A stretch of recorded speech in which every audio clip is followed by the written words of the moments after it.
नमस्कार दोस्तों, स्वागत है आपका स्प्रिंट में। This is Anil Mishra. आज हम बात करेंगे इंडिया के एग्रीकल्चरल एक्सपोर्ट और ट्रेड बैलेंस के नए ट्रेंड्स की, क्योंकि जब देश में खेती बाड़ी से जुड़े एक्सपोर्ट बढ़ते या घटते हैं उसका सीधा असर होता है जीडीपी, फार्मर्स इनकम और इन्फ्लेशन पर। तो चलिए समझते हैं सिंपल भाषा में इंडिया के एग्री ट्रेड 2024-25 में कैसा रहा और कौन से प्रोडक्ट साइन कर रहे हैं और कौन से गिर रहे हैं।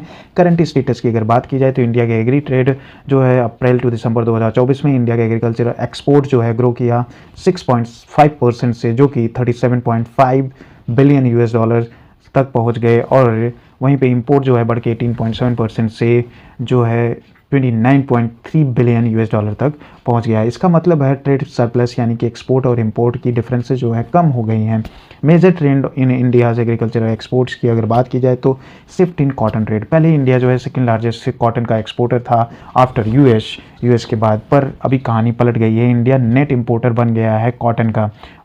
एक्सपोर्ट गिर गए हैं 4.3 बिलियन यूएस डॉलर 2011-12 से, ये हो गया है 1.1 बिलियन यूएस डॉलर 2023 टू 2024 में।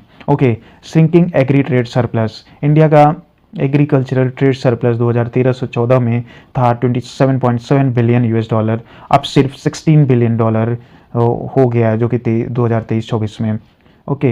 Impact of global commodity price. 2013 से 19 तक के बीच में ग्लोबल फूड प्राइस जो है गिर गए थे। इसका रिजल्ट हुआ है इंडिया लॉस्ट कॉम्पिटिटिवनेस। फिर कोविड-19 और रसिया यूक्रेन वॉर के बाद प्राइस ऊपर गए। एक्सपोर्ट ने रिकॉर्ड टच किया 53.2 बिलियन डॉलर 2022-23 में हो गया था। मेजर एक्सपोर्ट कमोडिटीज़ की अगर बात की जाए तो मरीन प्रोडक्ट है इंडिया का टॉप एग्री एक्सपोर्ट में, लेकिन 2023-24 और 24-25 में डिक्लाइन हो रहा है ये। शुगर एंड वीट की अगर बात की जाए तो एक्सपोर्ट बैन हुआ था डोमेस्टिक इन्फ्लेशन कंट्रोल करने के लिए। राइस की अगर बात की जाए तो despite bans and duties non basmati rice export strong रहे। बासमती स्पाइसेस, कॉफ़ी और टोबैको एक्सपोर्ट तो रिकॉर्ड हाई जा रहे हैं।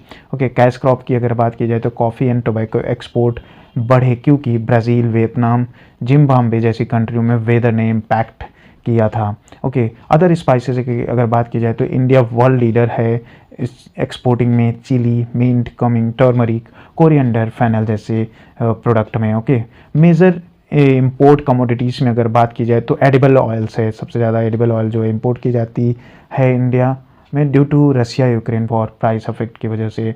पल्सेस की बात की अगर की जाए तो अर्लियर इंपोर्ट एवरेज हुआ 1.7 बिलियन यूएस डॉलर, बट 2024-25 में ये एक्सपेक्टेड है कि ये क्रॉस कर जाएगा 5 billion US dollar due to low domestic production. की ट्रेड डेस्टिनेशन की अगर बात की जाए तो एक्सपोर्ट्स में डेस्टिनेशन है इंडिया का Asia, biggest market 58% including China, UAE, Vietnam. Africa 15% है, यूएसए जो है 13.4%, mainly rice, sesame seeds and fresh fruits. Europe की बात की जाए तो 12.6%, मेनली टोबैको एंड फ्रूट्स। और इंपोर्ट डेस्टिनेशन में अगर देखा जाए तो global south 48% from Brazil, China, Mexico, Argentina and Indonesia. And developed economy में USA, Netherland, Germany and top suppliers हैं ये। तो दोस्तों यहाँ से हमें क्या समझ में आता है, इंडिया का एग्रीकल्चर ट्रेड स्ट्रक्चर बदल रहा है। कॉटन और एडिबल ऑयल जैसे एरिया में डिपेंडेंसी बढ़ रही है, लेकिन spices, rice, cash crop still strong pillars हैं। In short India agri export story जो है इवॉल्विंग है, मिक्स चैलेंज के साथ बट फुल अपॉर्चुनिटी भी है। अगर आपको ये वीडियो हेल्पफुल लगा हो तो लाइक, शेयर, सब्सक्राइब जरूर करें। मिलते हैं नेक्स्ट वीडियो में। जय हिंद।